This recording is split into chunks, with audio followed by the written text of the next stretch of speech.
جو پارٹی نے جو کمیٹی نے متفقہ طور پر منتخب کیا اور یہ ذمہ داری سونپی گئی پاکستان پیپلز پارٹی کے رکن پارلیمنٹ سید خورشید شاہ صاحب کو، انہیں متفقہ طور پر کمیٹی کا سربراہ مقرر کیا گیا۔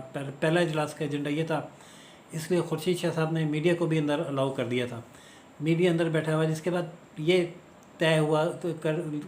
طے کرنے کے لیے فلور دیا گیا لوگوں کو، ممبرز کو، کہ کیسے آگے بڑھا جائے۔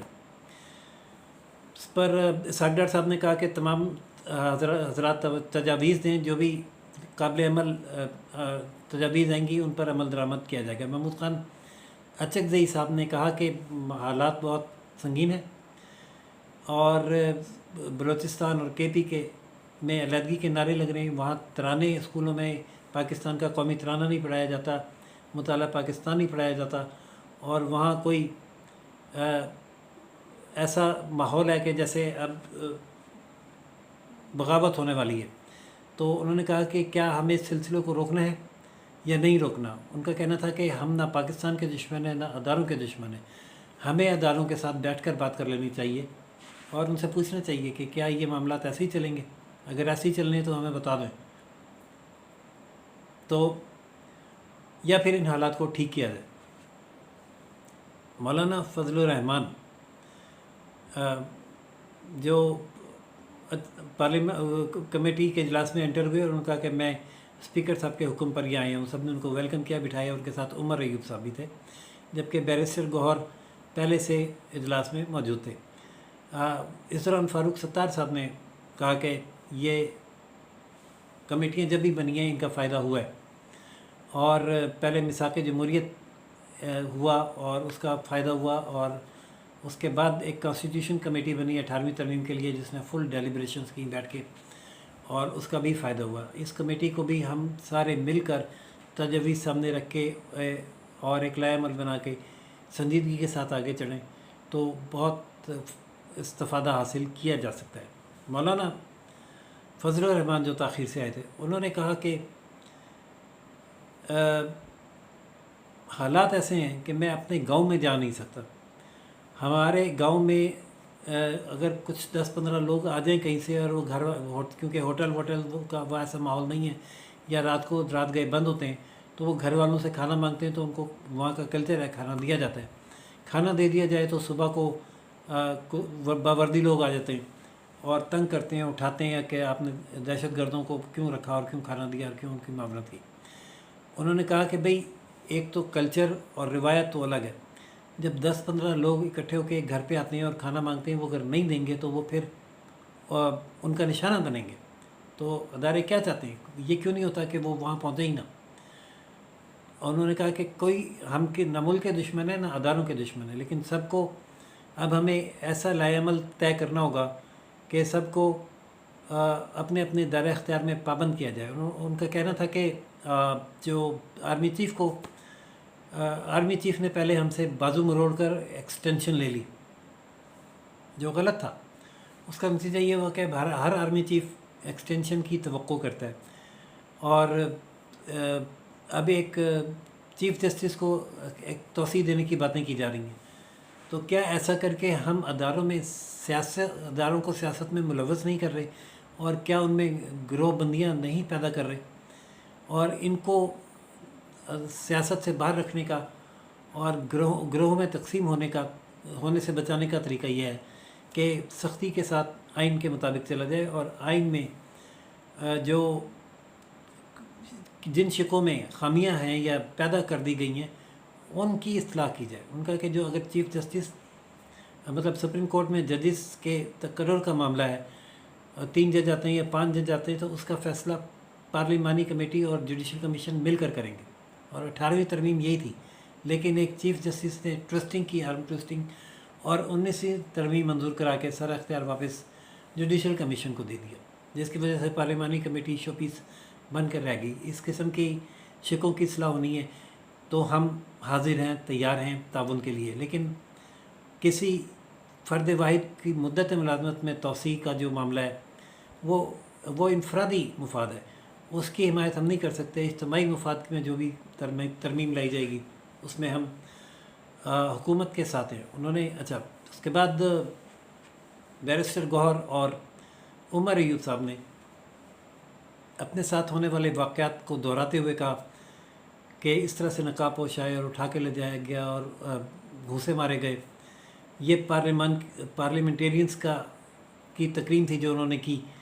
اور اگر دیکھا جائے قانون کے مطابق جو ایک ایم این اے ہے وہ سروسز چیف سے اوپر ہے. اگر اس کے ساتھ یہ سلوک ہو رہا ہے تو پھر یہ ملک کیسے چلے گا؟ بیرسٹر گوہر نے اپنے گرفتاری اور دیگر لوگوں کی گرفتاری کی تفصیلات بتائیں گی. اس موقع پر خواجہ آصف جو وہاں بیٹھے ہوئے تھے انہوں نے کہا کہ میں یہاں اس کمیٹی میں آیا اسپیکر صاحب کے کہنے پر، لیکن میں دیکھ رہا ہوں کہ ایک طرفہ ٹرین چل رہی ہے اور ہم پی ٹی آئی کے رونے دھونے سن رہے ہیں.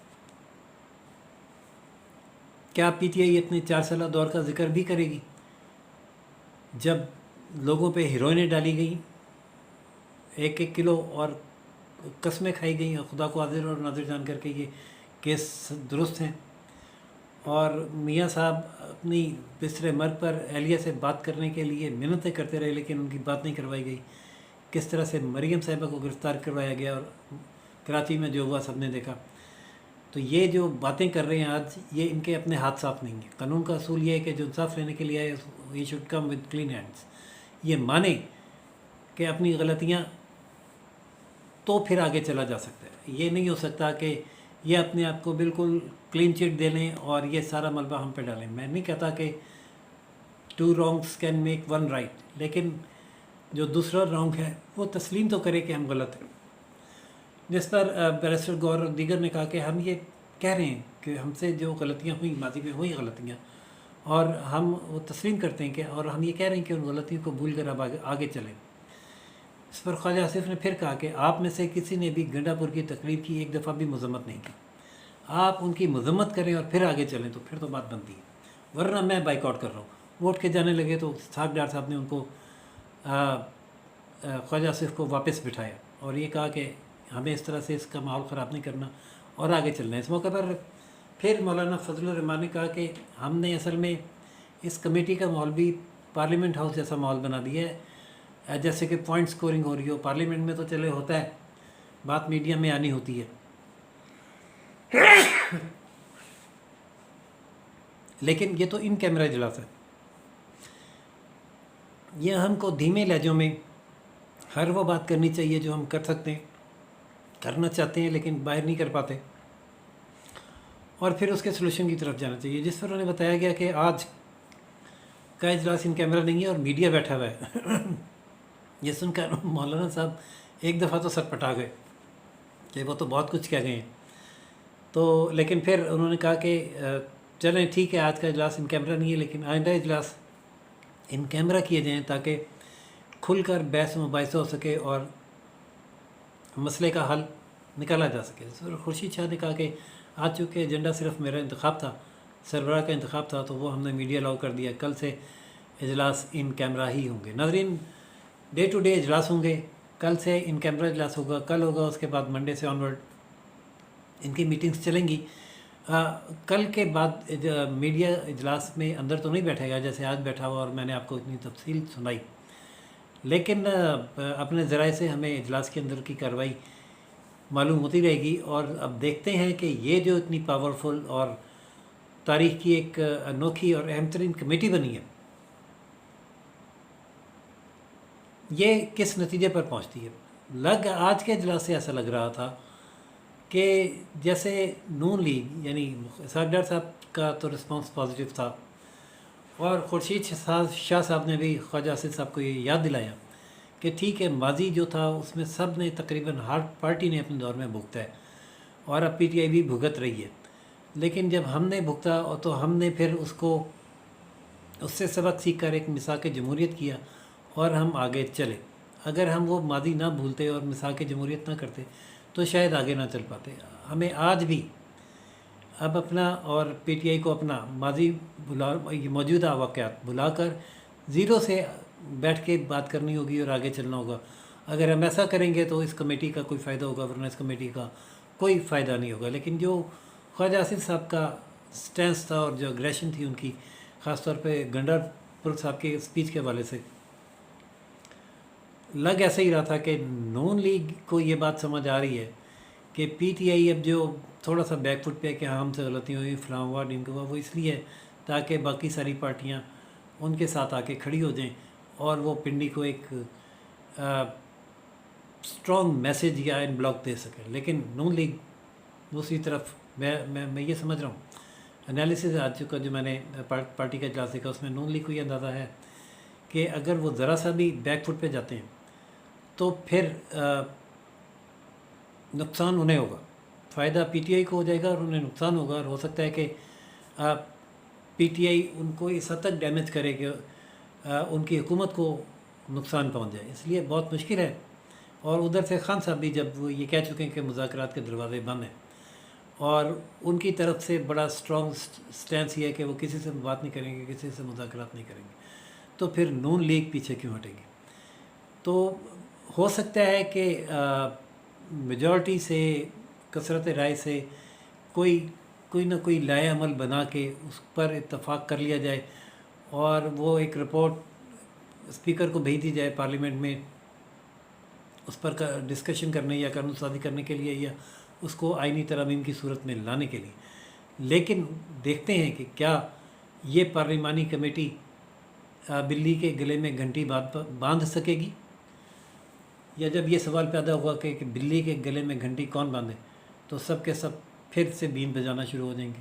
ناظرین، پہلا اجلاس تھا جس کی سٹوری ہم بالاتفاق اندر ہوتے ہوئے خود دیکھ اور سن پائے اور آپ تک پہنچائی۔ اگلے اجلاسوں میں ہم آپ کو کس حد تک انفارم کر سکیں گے، کوشش کریں گے کہ جتنی میکسیمم انفارمیشن باہر نکال سکیں آپ اس سے آگاہ کریں۔ اس کے لیے آپ دیکھتے رہیے گا روشن Pakistan news channel, like, subscribe اور شیئر کرنا نہ بھولیے گا۔ اللہ حافظ۔